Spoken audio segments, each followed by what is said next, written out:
Tim's probably going to be rotating, looking for kills. The downside for the Spear Breaker is there's not a good mid hero for him to gank. Like Puck, very difficult to gank. It just becomes a feed fest in that lane. I think it could be a very volatile safe lane for MOUZ. I completely agree. I think it's not going to be a very easy Shadow Fiend game. That being said, a very good find here to kick things off. Skem just going to get shackled up. First blood for mid one. And that is the best possible start you could ask for this game.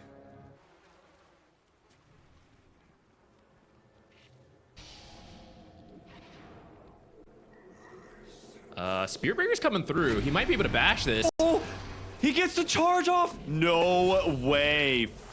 What a return kill from Tims. That was a split second.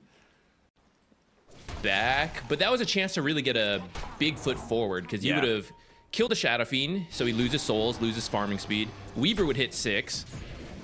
That might help on this dive here, which now you don't feel confident doing because you don't want to risk the Weaver's life. That's a big uh-oh.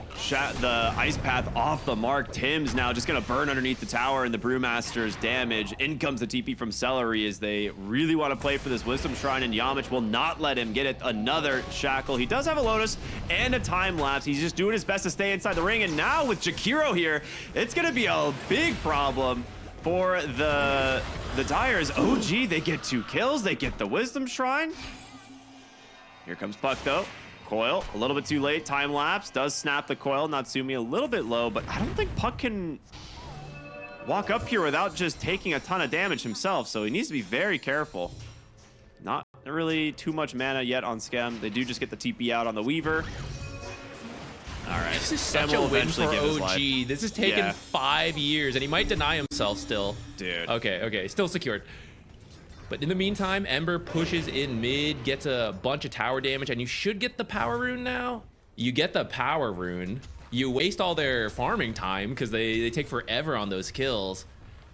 That could have been even worse if they killed the Shadow Fiend top before that, too. Yeah, and on top, like, part of it is the Shadow Fiend can't really play in the lane anymore because Nico is, like, they teleport all the supports bottom, and it's like, what if the Shadow Fiend is left alone top? Like, Darkseer will just kill him with a wall. Like, he just drops wall and kills him, so... Right, you are forcing him now to unblock his camps because this is his one recovery play, is to farm back here. Oh, Celery. There's really no getting out of that one. Just going to drop a defensive tombstone, but Sleight of Fizz from downtown will finish the job. And another TP that does not end up being finished to the top lane. That is a terrifying Shadow Fiend illusion. It had no head and no armor. Kind of doom-shaped, if you ask me. Very doom-shaped. Requiem from Chrysalis will go ahead and fear them away, but can they actually finish off Nico with the shackle and the Hex combined? They do have the damage. Mid one comes in. Nice charge from Tim to try and make some space. Nice silence, though, coming back the other way. Yopaj is dead. No remnant to safety. The dive getting punished from this Puck. Now the Bruise Split coming through from the top line cancels out the TP from one. Time lapse from Natsumi should get him to safety, but Spear Breaker not going to be as lucky. A big win there for MOUZ, punishing that really aggressive play. I feel like OG had been so careful as well. So many times they realize, like, oh, this play is not going to work. We have to be careful about diving. But it finally gets them. They overcommit. With that said, there was still a remnant down, so Yopaj is actually straight back into this fight. Okay, maybe it's the next level bait. We'll overcommit. We'll lose the fight. It'll bait them to stay too long. We'll get the return kills. This is a good call. You can maybe leave Skem if you want him to macro pirate delay, but Nico, you can tell everyone is down there. Oh, he does get the surge off. They do get in range for the shackle with the help of mid one and Celery. That should be a kill onto the Darkseer. A very nice one. Shackle's now out from the Ember, but definitely not enough. Then you've got problems. So I think it's a good idea to emphasize it. It won't see this smoke coming through. Oh, they're going to be able to get on top of Boom. They don't have the damage to kill him immediately, so they're trying to just maybe switch their target. And they do. They bring down Celery. Boom doing his best here to hobble away, and, well, might need to be careful. If they do have one lucky bash, they could get him. No, he does get the 3 hero shackles, though. The macro pyre, the ice path, they're chasing him down. That earth panda, he's tanky, but he's not going to be tanky enough. Cancel this. As they continue the chase, Yamich is now caught behind the tower. The never-ending chase here from OG. They take 3 heroes. They're going to take the Wisdom Shrine. You know, you've got this Dark Seer who has the Guardian Greaves, not quite yet the Crimson Guard, but your Tormentor fight is pretty strong. So, taking the fight right around... Okay, they got the Aghanim Scepter for Ember. Oh, he gets hexed immediately! What a grab from Celery! Your Ember Spirit's just dead, but a huge wall into an Ice Path Macro Pyre onto 3 heroes. They melt. The Brewmaster's illusions are... his little Brewlings are doing his best to try and carry through this fight, but boom! Gonna get ran down here in a moment. Natsumi with the Nether Strike of Tim's will try and just finish the job. There is a charge to bash him up. Another bash for good measure. What a turn. The Ember Spirit. Yeah, not what he wanted to start the fight, but faith in his team to carry that one. I'm looking at the net worth. He is 2nd net worth. It surely doesn't feel like it, though. It's been a pretty quiet game from him. It's just the matchups like we talked about, right? Uh-oh, Puck. Ice Path will hold him in place just for the moment. Yeah, they get the kill. I was like, I mean, the question was whether or not the Ice Path was going to expire or not, but that was one of the buffs that made Jakiro. But he is going to go for the pipe now, which I think you do definitely need. We saw the amount of magic damage that came out in the last fight.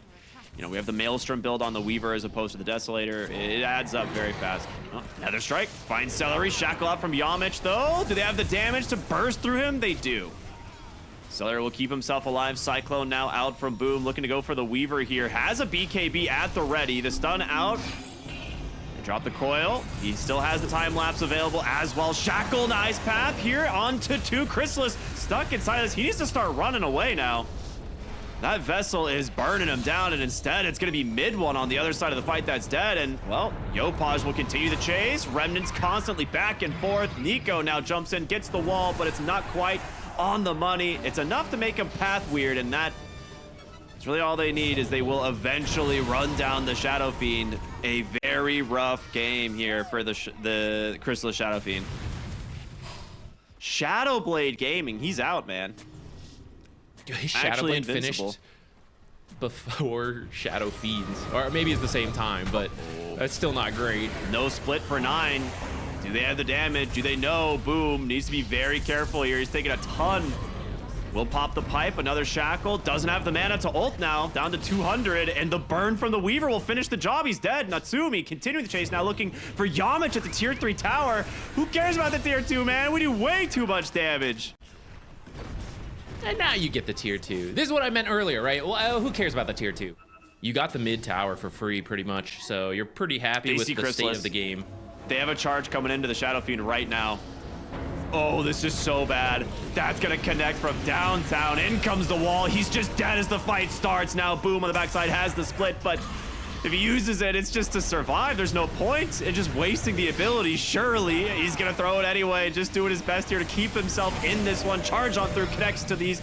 The Cyclone throwing the Ember Spirit into the air, but there's no damage from these guys. They can't kill anybody. OG is gaining health in these fights. Yeah. Natsumi on the side. Manages to find the puck with the help of the Ember, but... yeah, OG, very, very... the thing is Nico's got that Crimson Guard and the Guardian Greaves.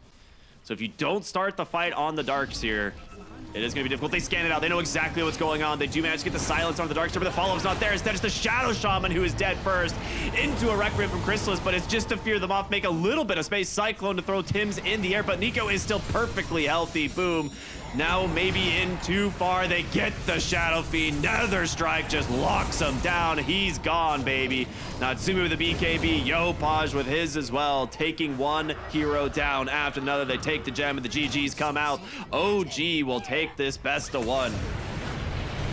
That was really well done from OG. That final fight, they find the Shadow Shaman, and there's just no hope without the Shadow Shaman. Even if you have the damage on the other heroes, you need the lockdown from Shaman, but he's poor support, just killed so quickly, and after that, there's no stopping OG from closing this one out. 8-0 and 16. You can't ask for more out of your carry, man. What a game. from him. But overall, OG played this pretty much perfectly.